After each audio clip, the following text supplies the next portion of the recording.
السلام علیکم۔ بسم اللہ الرحمن الرحیم۔ میاں بیوی کے لیے بہت دلچسپ واقعہ۔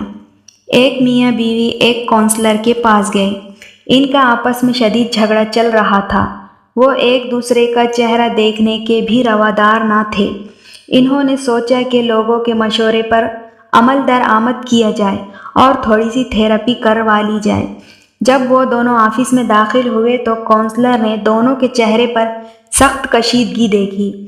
اس نے ان دونوں کو بیٹھنے کے لیے بولا۔ جب وہ بیٹھ گئے تو اس نے بولا کہ اب آپ بتائیں کہ آپ کو کیا مسئلہ ہے۔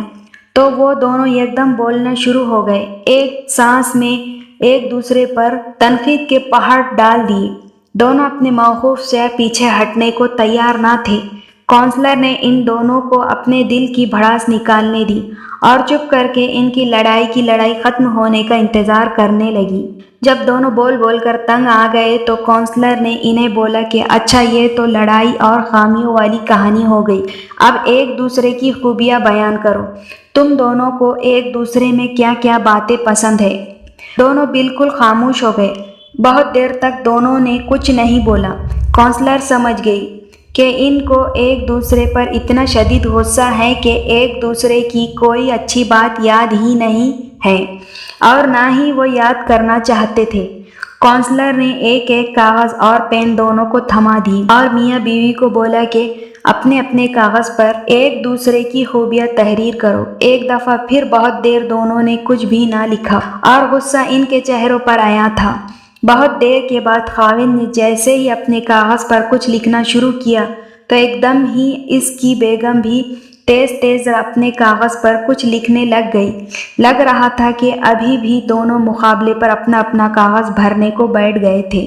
جب انہوں نے لکھ لیا تو بیوی نے اپنا کاغذ کونسلر کو تھمایا۔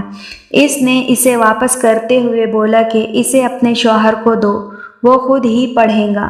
بیوی نے اسے دیا اور اس کا کاغذ لے لیا۔ دونوں نے پڑھنا شروع کیا اور تھوڑی دیر بعد بیوی کی آنکھوں سے آنسو جاری ہو گئے۔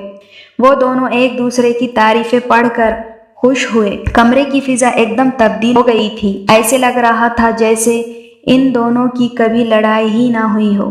کونسلر کا فرض پورا ہو چکا تھا۔ وہ دونوں جیسے لڑتے بھیڑتے اندر داخل ہوئے تھے ویسے ہی ہنستے مسکراتے باہوں میں باہیں ڈالے کمرے سے نکل رہے تھے۔ ہر انسان بہت سی خوبیوں اور خامیوں کا مجموعہ ہوتا ہے۔ اگر ہم دوسروں کے عیب تلاش کرنے لگے تو ان کی اور اپنی زندگی عذاب بنا لیتے ہیں، اور اگر ہم ہر ایک کی خوبیوں کو اپنی توجہ کا مرکز بنا لیں تو اپنی اور دوسروں کی زندگی آسان بنا دیتے ہیں۔ اب فیصلہ آپ لوگوں کے ہاتھ میں ہے۔ امید کرتی ہوں ویڈیو آپ کو پسند آئی ہوگی۔ اگر ویڈیو پسند آئی ہو تو ویڈیو کو لائک کیجیے، شیئر کیجیے، کامنٹ کیجیے اور چینل کو سبسکرائب ضرور کیجیے۔ جزاک اللہ خیر۔